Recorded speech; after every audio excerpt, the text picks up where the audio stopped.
कोलकाता के आरजीकर हॉस्पिटल में 31 ईयर्स की पीजी डॉक्टर का उस हॉस्पिटल के सेमिनार हॉल में बड़ी ही बेरहमी से रेप और मर्डर कर दिया गया। विक्टिम की हालत ऐसी थी कि उसकी आंखों में चश्मे के कांच घुसने की वजह से आंखों से ब्लीडिंग हो रही थी। गर्दन की हड्डी टूटी हुई थी। प्राइवेट पार्ट से खून निकल रहा था। उसकी पैरों को वाइड एंगल में 90 डिग्री खींचा गया था। उसकी वजह से पैरों की हड्डियां भी टूटी हुई थी। मुंह से, नाक से और शरीर के हर हिस्से से खून ही खून निकल रहा था। अब मैं और डिटेल में बताऊंगा तो आप लोग सुन नहीं पाओगे। चश्मे को कूटा गया जिसके वजह से आंखों से खून निकल गया। इसके बारे में अभी तक जो भी सच्चाई सामने आई है उसको डिटेल में बताने की कोशिश करूंगा और कुछ सवाल भी खड़े करूंगा। मैं चाहता हूं कि आप लोग इस वीडियो को देखकर भले ही चैनल को सब्सक्राइब ना करें, लेकिन वीडियो को लास्ट तक देखना और लाइक भी करना ताकि वीडियो डिलीट होने से पहले ज्यादा से ज्यादा लोगों तक पहुंच सके। इस केस को डेफिनेटली कोई दबाने की कोशिश कर रहा है क्योंकि मुझे कुछ लूप होल्स मिले हैं जो मैं आपको आगे बताऊंगा। इस क्राइम में अकेला संजय रॉय मुजरिम नहीं है जो हमें बताया जा रहा है, इसमें और भी लोग शामिल है।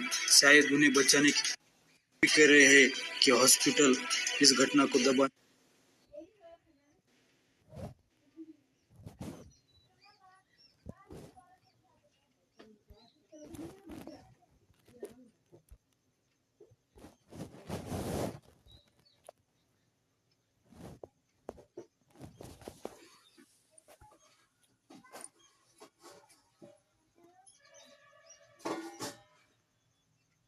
की कोशिश कर रहा है क्योंकि इस घटना के 5 दिन बाद ही क्राइम सीन से 20 मीटर की दूरी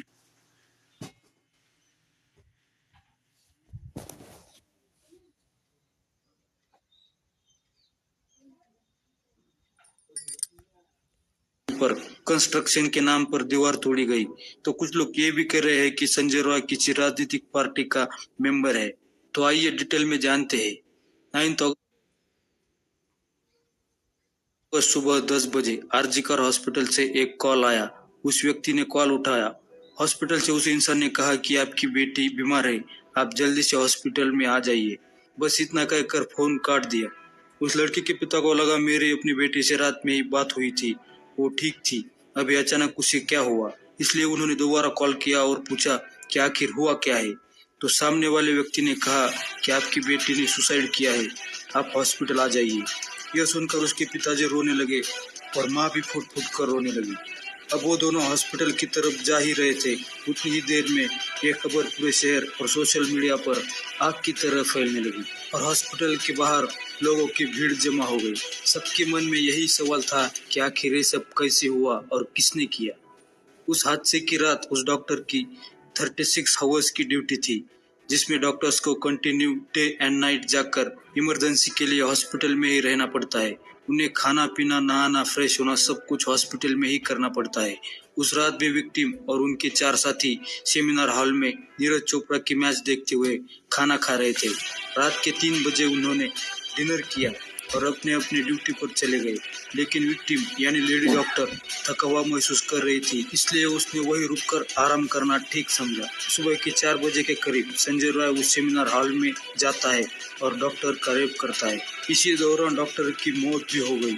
इसके बाद सुबह 7:30 बजे बॉडी को देखा गया और जैसा मैंने शुरू में कहा था, 10-10:30 बजे डॉक्टर के पिता को कॉल करके कहा गया था आपकी बेटी ने सुसाइड किया है। बॉडी को 7 या 7:30 बजे देखा गया और डॉक्टर के पेरेंट्स को 10 बजे बता दिया। इसके बावजूद उसके पेरेंट्स जब वहां पहुंचे तो उन्हें उस सेमिनार हॉल के बाहर 3 घंटों तक रोक के रखा गया। उसके पेरेंट्स रोते रहे, मिन्नतें करते रहे, हाथ जोड़ते रहे, हमें अपनी बेटी को देखने दो। फिर भी उन्हें बाहर रोक के रखा गया और 3 घंटों बाद अंदर जाने दिया। जब उस माँ बाप ने अपनी बेटी की बॉडी देखी तो उनका कलेजा